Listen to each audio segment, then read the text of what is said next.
Hello, everybody, and welcome to our latest B2B Marketing Lab webinar.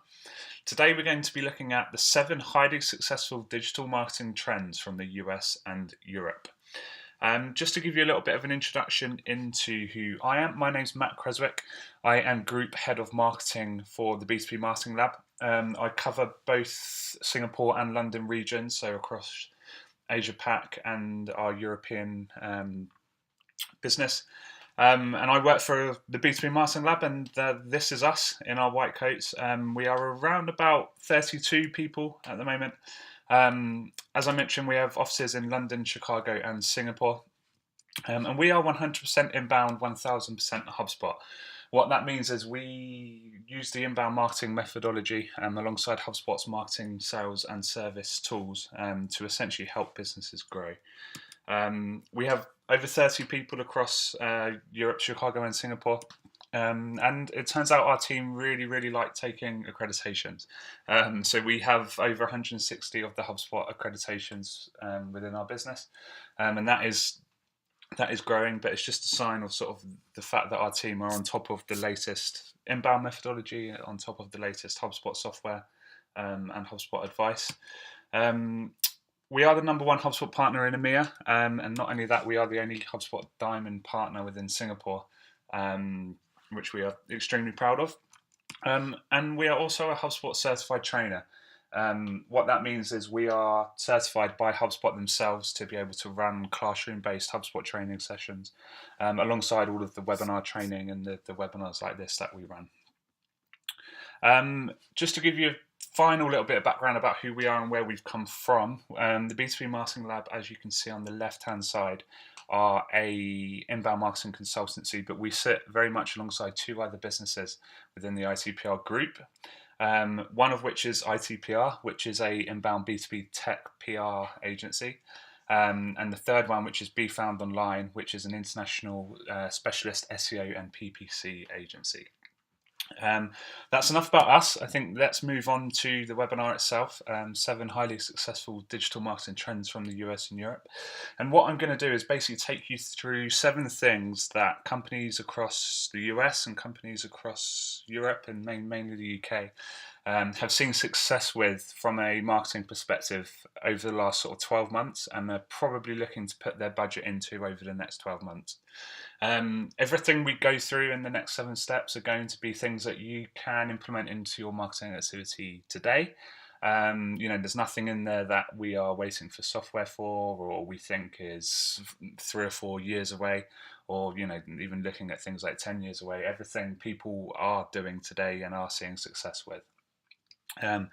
So we're going to kick off with something called content marketing. And some of you on the webinar today might be thinking content marketing isn't necessarily a new concept or a new trend, but we've included it on here because it very much still shows that it's important, and that if you want to be successful and want to drive leads through your website in 2018 and going into 2019, content marketing is a really strong way of you being able to do that. So first of all, just a little bit of background. This is the old way that people used to buy things. Before we had things like the internet, and as you can see this guy here, you might pick up a poster, you might pick up a leaflet or a brochure about a particular product. And if you weren't sure about a piece of information on the product or the leaflet, you had absolutely no choice but to call up the salesperson who worked for that business. That salesperson, as you can see here, is a guy on the phone with a briefcase full of cash. And he's essentially only interested in getting that sale. He's not too fussed about exactly what your goals and challenges are. All he literally wants to do is get your sale over the line. Reason being is that he's got his own quarterly targets to hit, his own monthly targets to hit, and he wants to get the best possible price from you in the quickest way that he can. Why is that an issue? Well, all it does is put buyers off. Today in 2018, buyers want to buy on their terms, not on anyone else's terms, in their time frame and when it suits them. So that's the old way of how we used to buy things. And then this thing called the internet happened. What that allowed us to do is sit at things like laptops, whilst we were on trains, we can use our smartphones and search the internet. Um, and today, when we buy products, we are much more educated about products before we get anywhere near the sales team and the salespeople that work for the products that we're trying to buy. Um, what that means exactly is that we look at sites like this. We might do some Google searches. We might look at social media trends and see what people are talking about on Twitter about the particular product. Um, on top of that, if it's a B2C product, we might be looking at things like Amazon reviews. If it's a B2B software product, we might be looking at comparison websites and just to see how other people are getting on. What this tells us, though, is that the buyer, and when we buy products in 2018, we have a lot more information at our disposal. We are a lot more educated before we get anywhere near this guy. Final point is exactly what that means: is the power is no longer with that guy, and the power is with the buyer. So, what does that mean for you? From a content marketing perspective, you need to be creating content that engages with your visitors and engages with your potential customers. As you can see here, a stat of 47% of buyers viewed 3 to 5 pieces of content before engaging with the sales rep. So that means before they've spoken to anyone at your business, most people have already read at least 3 to 5 pieces of your content. If that content isn't resonating with people, if it's not helping people, if it's not educating people, then chances are they're going to look elsewhere. So exactly what content do you need to create? Well, if we look at the buyer's journey, there's 3 stages that most buyers go through when deciding whether to buy a product or not. First of all, they might sit in the awareness stage, and that is very much somebody who might not even know that they have a problem that needs to be solved. And if they do, they're very much looking for some top level information on that. What is my problem? How do I get over my problem? How do I help solve it? The consideration stage is very much a buyer who has realized that there's a problem that they need to solve. They have a challenge and there's a product that is going to help them to find a solution for that challenge. And the consideration stage is a point where you might be searching the internet for potential vendors who can help you. Potential products that can help solve your problem. Before you then move on to the decision stage, where you are literally looking to buy the product and you are looking for the best possible price, best possible service. In summary, you need to be creating content that meets the needs of your prospects at every stage of this buyer's journey. If you put all of your content into the decision stage, then you're not going to be able to attract people to your website in the first place. Whereas if you put all of your content into the awareness stage, you'll do a very good job of attracting people to your website, but you might struggle to convert them over time.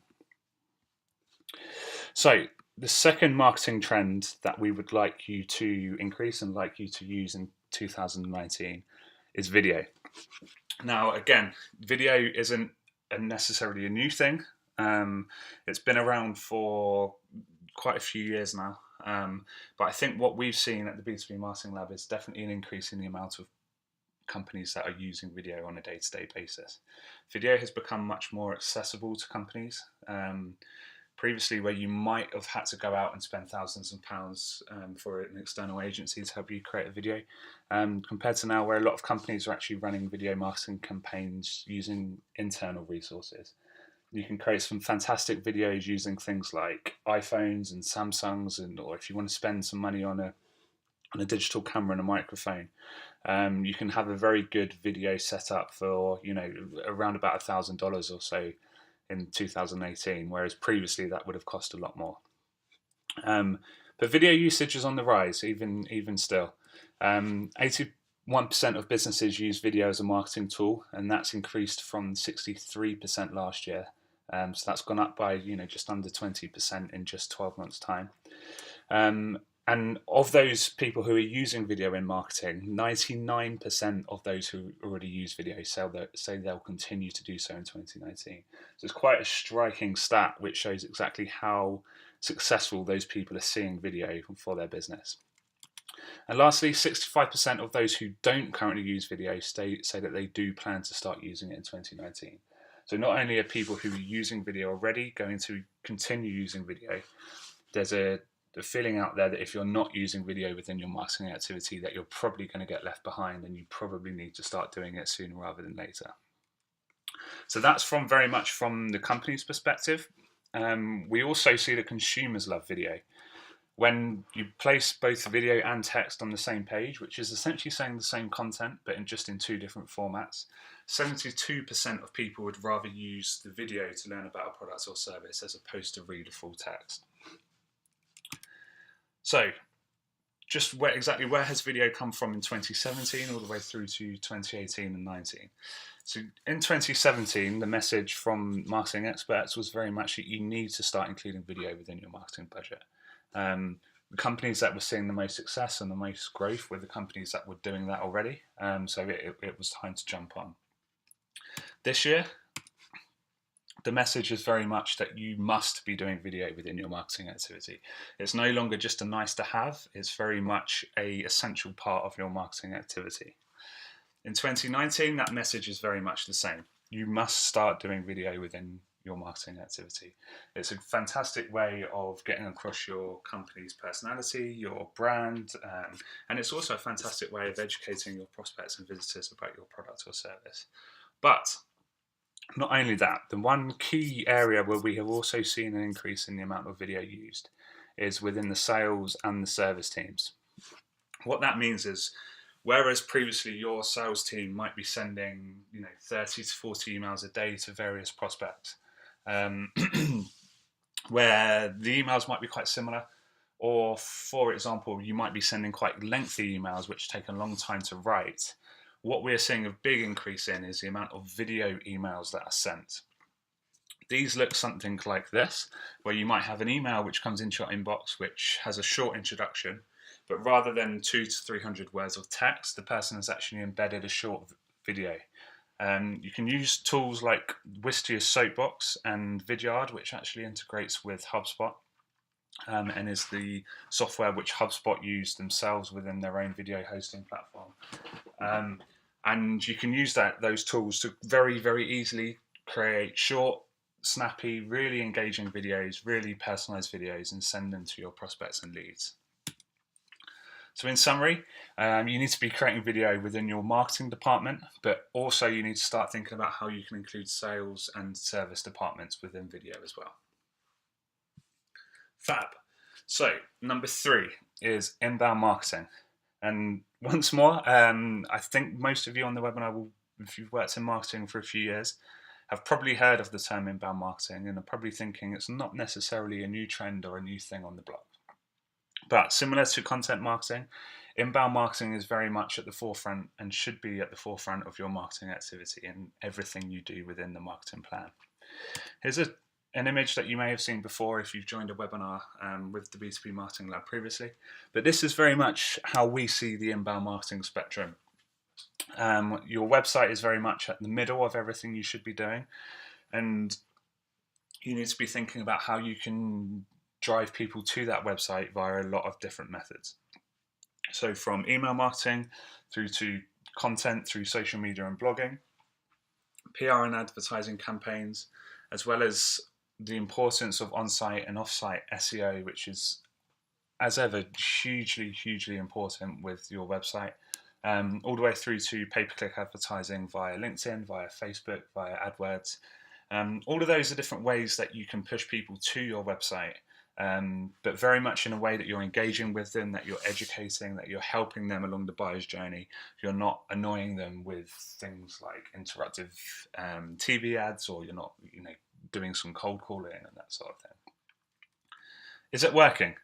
Well, inbound is a global methodology. As we can see here, even 64% of people in Southeast Asia are seeing inbound marketing as the primary marketing activity that they run. Outside of Asia, you can see, as the title of the webinar, places like Europe, places like North America, and even on a global scale, a lot of companies are running inbound marketing as their primary marketing activity. What does that tell you? Well, if everyone's doing it, they must be seeing some success, otherwise they wouldn't be doing it. Do those people think that their marketing activity from an inbound perspective is effective? Well, again, here's the difference between inbound marketing and outbound marketing. Who thinks that it is effective. More people think that inbound marketing is effective compared to the amount of people that think outbound is effective compared to the activities that they run. Not only that, but marketers who are running inbound activities see a higher ROI based on the feedback that they get. So for every pound spent on inbound marketing activity, the pound that comes back to them via new customers is much higher from if you're running inbound activities compared to if you're running outbound. One more stat just to finish this off. 59% of marketers say that inbound produces higher quality leads for sales than outbound does. Now, there's a key difference here between an inbound lead and an outbound lead that I just want to make clear.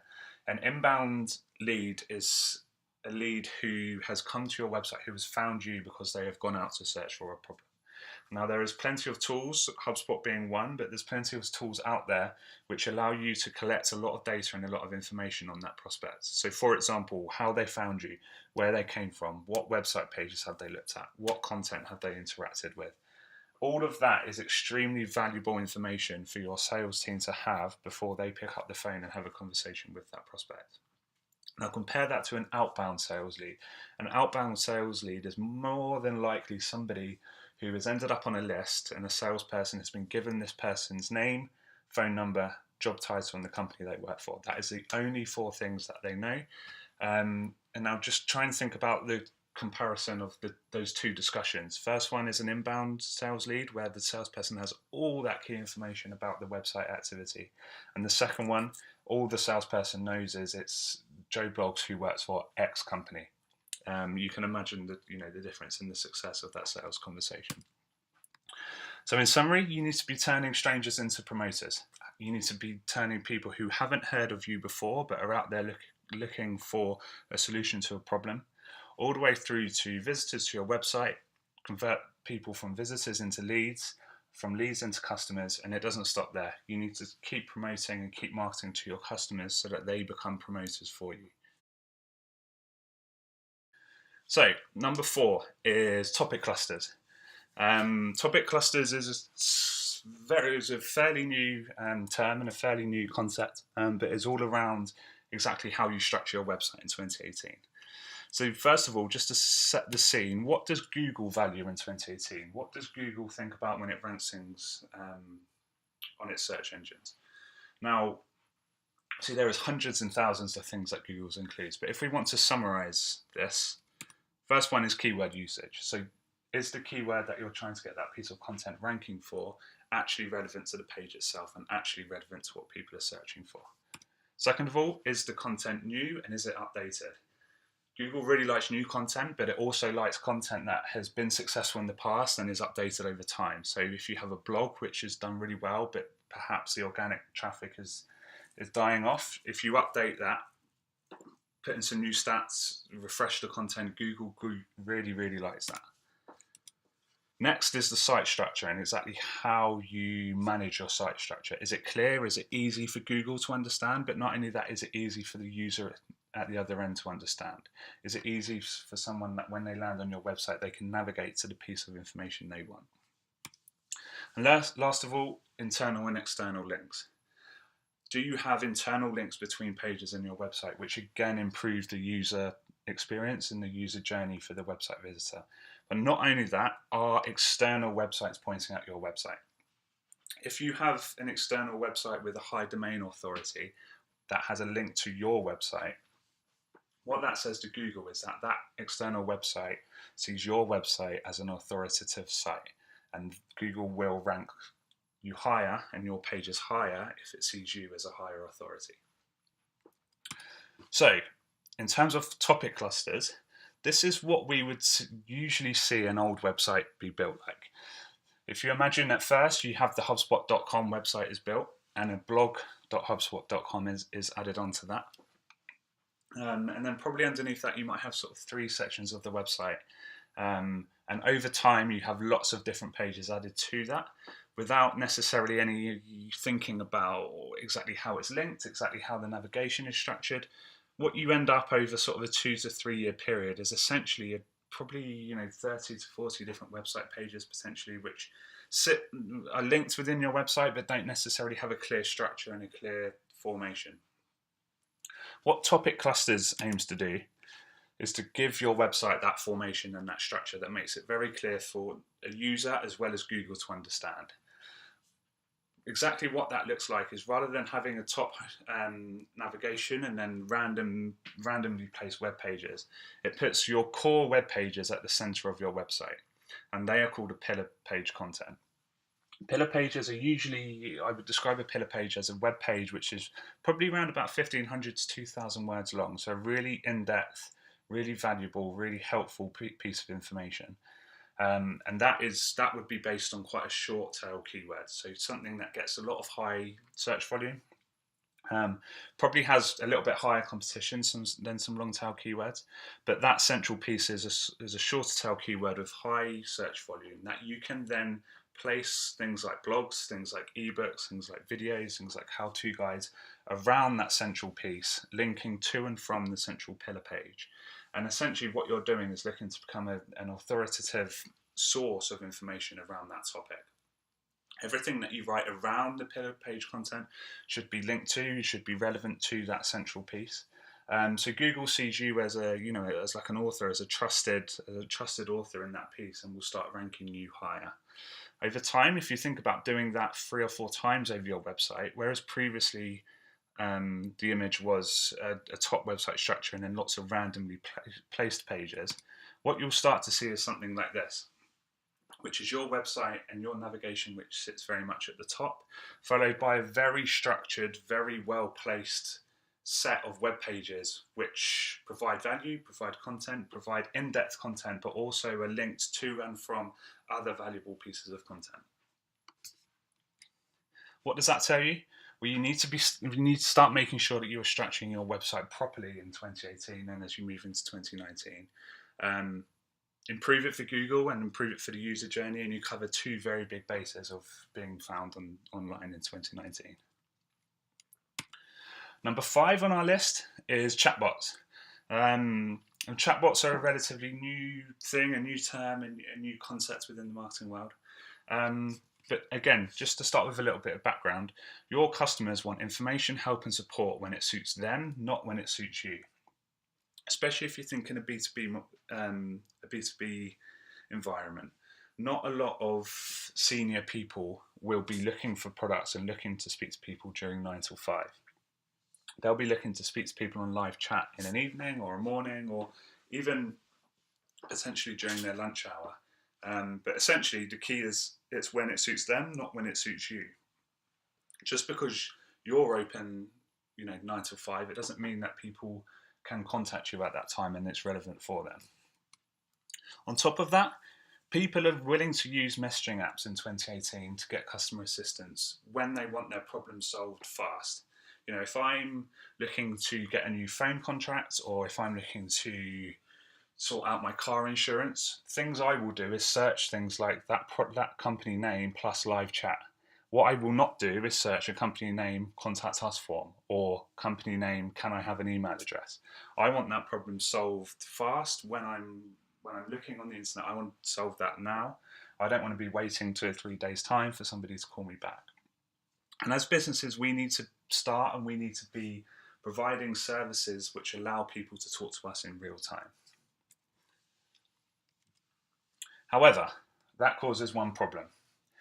For companies who are looking to have one-on-one conversations in real time outside of 9 till 5, that causes issues. Because 1, you might not necessarily have any of your sales or service employees working outside of those hours. And second of all, if you have a lot of people trying to have one-on-one conversations with your sales and services team, that puts your sales and services team under a lot of pressure. I think there's a stat which talks about exactly how many people, if you were sitting behind a live chat service, how many conversations you can manage at once. And I think the average is around 6 to 7 conversations, which I personally think sounds like quite a lot. And I can only imagine that probably the value and the engagement within those live chat conversations goes down as the amount of conversations that one sales rep is having goes up. However, what chatbots allow you to do is prevent that overload on the service team. and essentially assist that service team with talking to people. If you can if you can set up a chatbot, which rather than passing people straight to a human being straight away, ask some questions about them, their email address, what their challenge is, what they're looking for.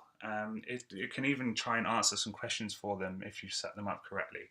What it does is means that perhaps 50% of your live chat inquiries can be dealt with by the chatbot and never actually have to progress on to a human being. What that means is the 50% that do move on to needing a human being to chat to them are much more engaged conversations, are much more valuable conversations, and again, the people are going to be walking away much happier. So first things first, you need to have live chat on your website as step one. If you don't have live chat on your website right now, make sure you sort that out straight away. But I think over the next sort of 6 months, and especially over the next 12 months, start thinking about setting up bots. You can start with one simple rule, which will say, a question which you get asked a lot. Think about how you can answer that question without having to have a human answer it. Set that up at the start, and then you can think about how you can grow your bot from there. Number 6 on our marketing trends is using customers as marketers. Now that sounds slightly strange, but what we mean exactly is this. So this is the old marketing to sales funnel that we all know very well. You drive people to your company at the top through marketing. Once you get a little bit more information about them, you drive them to sales. Sales take over and try to turn those people into customers. What happens then is those customers drop out the bottom of the sales funnel and get forgotten. This setup purely shows that customers are an afterthought. The marketing and the sales teams work hard at them, and then customers drop out the bottom and get forgotten about. What we're looking to use and what we're looking to get our customers, clients, and prospects and visitors to start thinking about is your marketing and sales and service very much in this sort of structure, with your customers at the center of everything that's going on and not falling out of the bottom. What that means is once you attract people to your website via marketing, you engage them within the sales process, and you delight them in the service process. You can see that cycle going round the outside, and what happens is the customers are staying in the middle, getting value, getting information at every stage of the marketing, sales and service process. Just because somebody becomes a customer of yours, it doesn't mean that you should stop marketing to them. You should just start marketing to them in a different way than if they hadn't heard of you before. Why? Well, your customers could be your best, marketing tool. Back in the day, word of mouth marketing activity used to mean that you're just trying to get people to talk about you more. Without the internet, that was quite hard, but the internet is a fantastic platform for your customers to tell other people how good you are. Your customers can do things like write reviews online, can do things like post images on social media, can easily do things like forward content onto people. So allow them the platform to do it. Don't get them as a customer and then forget about them. Now, what you're also looking to do is make sure that this flywheel is spinning in a way that there's no friction. If your flywheel is taking a long time and is taking a lot of effort to spin, then you have a problem. What I mean by that is throughout your marketing, sales to service process, you need to be looking at pinch points within that activity, within that flow where there's friction. If there's friction, which means that it takes a long time for somebody to move from your marketing to sales teams, that will cause an issue for the person trying to buy your product. If you don't have pricing online, it's going to cause friction because as a visitor, I want to know your pricing. Why are you hiding it from me? If it's taking a long time and there's issues that you sign a new customer and it takes a while for your service team to pass it over to the service team, that's not the customer's fault. That's your fault. So you need to try and sort that out and try and reduce the friction where possible. Things like live chat, things like bots only increase the experience for the user on that end. You need to be providing a frictionless experience to all visitors, leads, and customers at all times.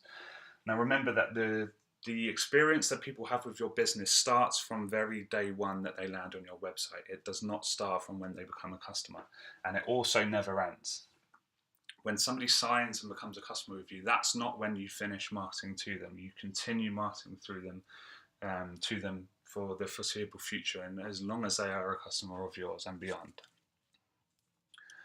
Last of all, we have the growth suite. Now, what I mean by the growth suite is essentially a platform of tools which allows your company to grow. If you focus too much on marketing, sales, or service, you might forget one of the three. What you need to do is be looking at how you use those three tools and how you can connect three tools which will allow your business to grow in 2019.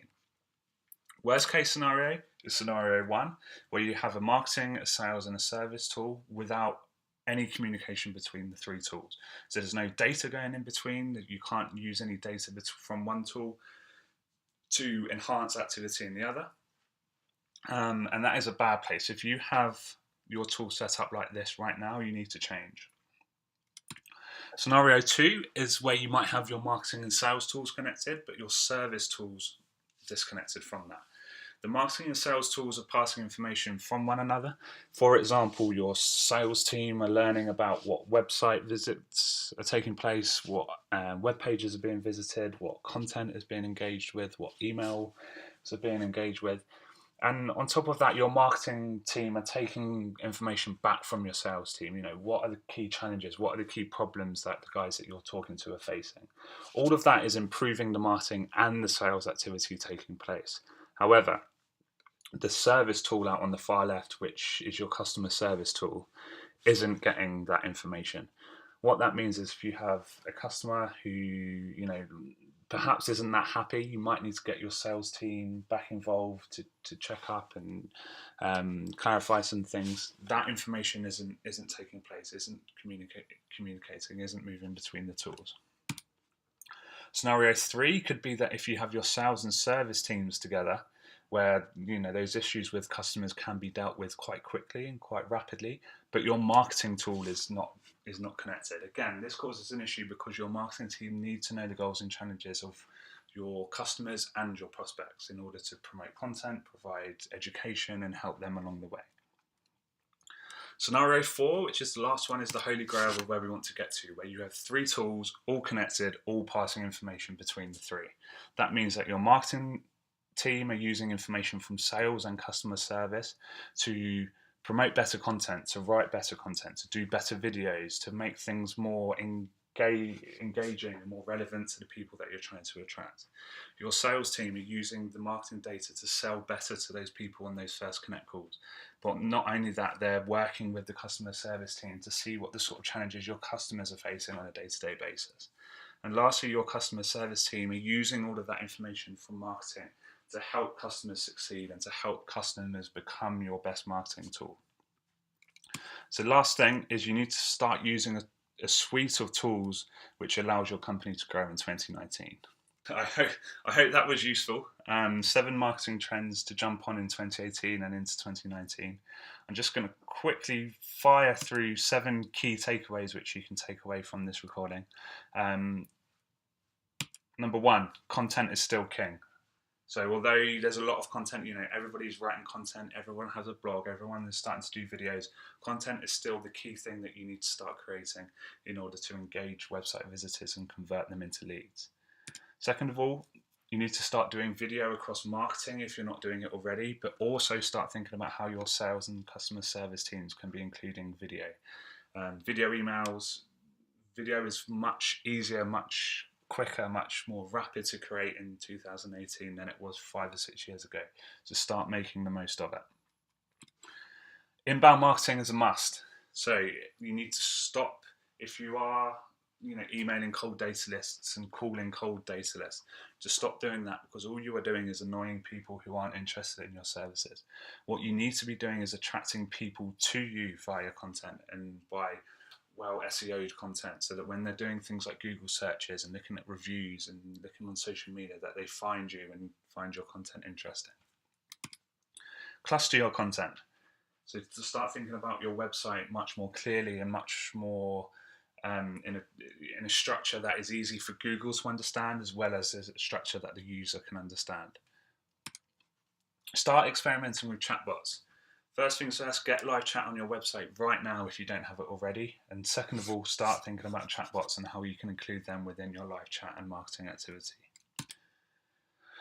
As I just mentioned, your customers are your best marketers, so start thinking of them like that. Stop thinking about stop thinking about customers as things that drop out of a sales cycle, and start thinking about them as a tool that you can use to tell other people how good you are. Last things, get your tools connected. If your tools are disconnected, you're not passing information and you're not enriching other teams. You're not helping your sales team. You're not helping your customer service team and your marketing team. You're just dividing them up. By having those teams working out the same tools and the same data set, you only improve every activity along the way. Thank you very much for joining today.